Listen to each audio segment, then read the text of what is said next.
Hello all, welcome to the channel. In today's video, we are going to see how to add Excel sheet in DeepSeek AI.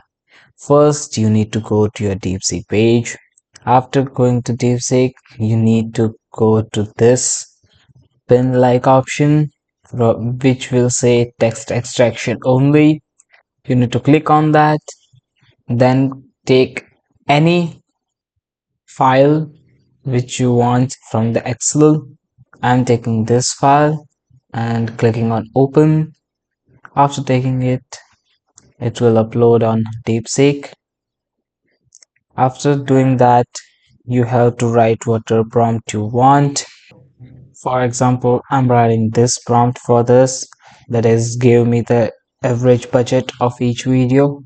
For example, I have uploaded an Excel sheet of video budget and I want to know the average budget after each video. Then I'm uploading it with this prompt. As you can see, we have the total average budget here. This is 2000 per video. The total budget is of this much, which makes 10,000. The number of videos are 5. That this makes average budget. And this is the per video budget which I have uploaded in the Excel sheet.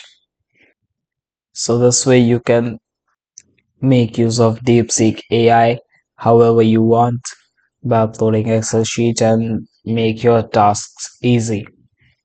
I hope this video was useful for you, and if it was, then please like and share our video. Do not forget to subscribe to our channel. Thanks for watching.